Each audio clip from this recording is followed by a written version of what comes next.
व्यवस्था के बारे में कुछ चीज़ें मैं पॉइंट आउट करना चाहूँगा। बेसिकली चुनाव में जो पुलिस के पर्सपेक्टिव से जो चीज़ें हमें ध्यान रखनी पड़ती हैं, बेसिक कुछ आंकड़ों पे मैं आपको बता दूँ। जो पुलिस की जो डिप्लॉयमेंट होती है, जो हमने इस बार कैलकुलेट किया है कि जो पुलिस बल हमको इस बार लगेगा चुनाव में, लगभग 10 इंस्पेक्टर, 190 सब इंस्पेक्टर्स, लगभग 3000 के आसपास कांस्टेबल, हेड कांस्टेबल, 3300 होमगार्ड लगेंगे। साथ के साथ पीएसी की 3 कंपनी लगेंगी और लगभग 15 कंपनी हमारी जो सीएपीएफ। जो डिप्लॉयमेंट हमने अभी पैरामिलिट्री का बताया, पीएसी का बताया, ये मुख्यालय के द्वारा किया जाता है। ये जो उपलब्धता होती है उसके अकॉर्डिंग मुख्यालय से आवंटन होता है और जैसे मुख्यालय से आवंटन होगा इसके बारे में आपको सूचित किया जाएगा। जो पुलिस बल के बारे में मैंने बताया, ये भी आवंटन, चूँकि जो जनपद का पुलिस बल है पूरे चुनाव में मोबाइल रहेगा। प्रथम चरण, द्वितीय चरण, तृतीय, चौथा, पाँचवा, छठवां, सातवां, चूँकि हमारा 6वें चरण में है तो पुलिस बल जो बाकी 5 चुनाव का करा के जो हमारे जनपद को आवंटन होगा उसकी जो अपडेट सूची होगी उससे हम आपको अवगत करा देंगे। इसके बाद आता है, पुलिस बल के बाद आता है हमारा कम्युनिकेशन प्लान। कम्युनिकेशन प्लान में चूँकि हमारा जनपद कहीं पे भी ऐसा कोई हिली एरिया नहीं है, कोई ऐसा टेरेन नहीं है जहाँ से कि हमारा शैडो एरिया पड़े। शैडो मतलब जहाँ पे जो हमारा वायरलेस सेट है वहाँ पे वो पहुँच ना पाए। चूँकि जनपद हमारा बिल्कुल शैडो फ्री एरिया जोन है तो कहीं पे भी कम्युनिकेशन के संबंधित कोई भी दिक्कत नहीं आएगी। जो भी हमारा कम्युनिकेशन प्लान है बिल्कुल 100% सिक्योर है, कहीं पे भी एडिशनल हमको कुछ करने की ज़रूरत नहीं है। जो सेट्स हमको रिक्वायरमेंट होगी, चाहे वो हैंडहेल्ड सेट हो या फिर स्टैटिक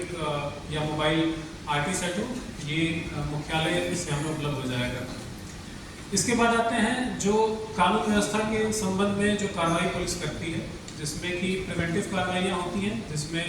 107-16 होता है, 111, 117 की कार्रवाई, 151 की कार्रवाई, गुंडा, गैंगस्टर और प्रिवेंटिव डिटेंशन यानी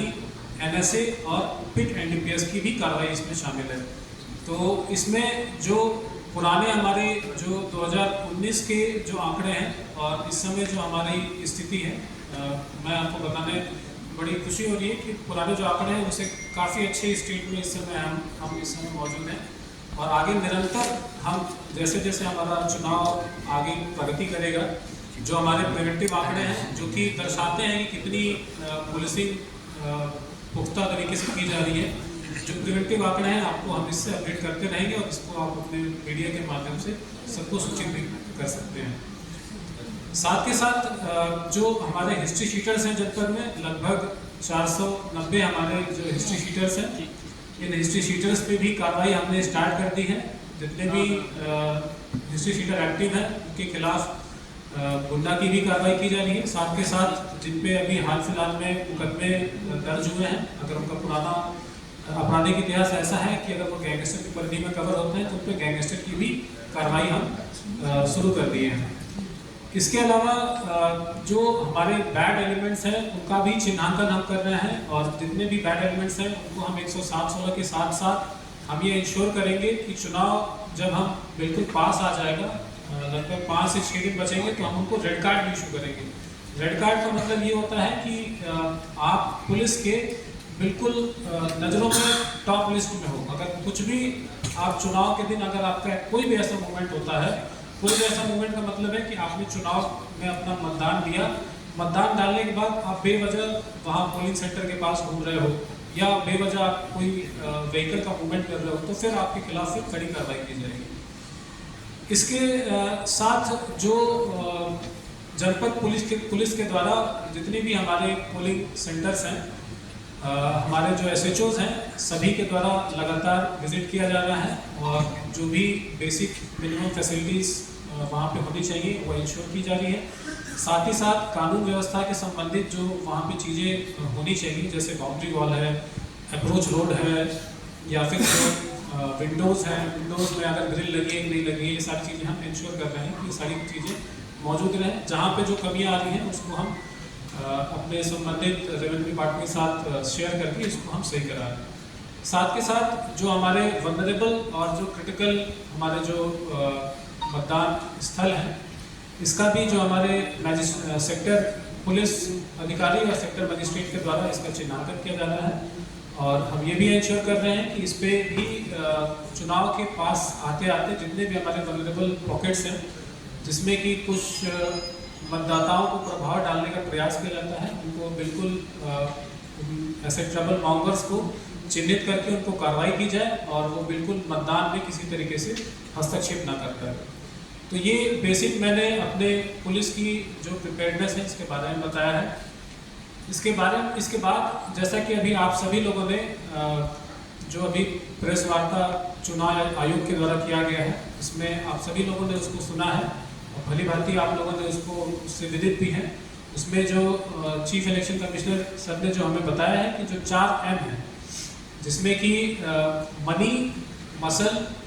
और मिस इन्फॉर्मेशन और लास्ट में MCC का वायलेशन, ये जो 4 चीज़ें हैं ये हमारे लिए चैलेंजेस हैं और इसको हम शहर स्वीकार करते हैं। और आपके माध्यम से ये हम सबको बताना चाहेंगे कि अगर किसी भी इंडिविजुअल के द्वारा या किसी भी पार्टी के द्वारा किसी भी तरीके से अगर इसमें किसी तरीके से व्यवधान पैदा करने का अगर प्रयास किया गया तो बिल्कुल उस पर कड़ी कार्रवाई की जाएगी और बिल्कुल जो कार्रवाई होगी बिल्कुल निष्पक्षता के साथ होगी और आपको एक नज़ीर हम पेश करेंगे। आपके माध्यम से मैं जितनी भी हमारी संत कबीर नगर की जनता है, मैं उन सबसे निवेदन करना चाहूँगा कि आप लोग मतदान के दिन बिल्कुल घर से बाहर निकलिए, खुल के मतदान में अपना प्रतिभाग करिए, खुल के वोट डालिए, क्योंकि यही एक अवसर है जो आपको ऐसा मिलता है कि आप अपने चुनिंदा जो उम्मीदवार है उसको जिताकर इस डेमोक्रेसी में उसको एक पद दिला सकते हैं और इस जो डेमोक्रेसी का जो मुखिया है उसको आप चुन सकते हैं। तो आपके माध्यम से मैं पुनः सभी हमारे वोटर्स को निवेदन करूंगा कि इसमें बढ़ चढ़ के भाग लें और कहीं पर भी कोई ऐसी सूचना मिलती है जो कि MCC का वायलेशन कहीं पर दर्शाता है, आप हमारे साथ शेयर करिए, सी विजिल ऐप के साथ शेयर करिए, हम बिल्कुल इस पर कार्रवाई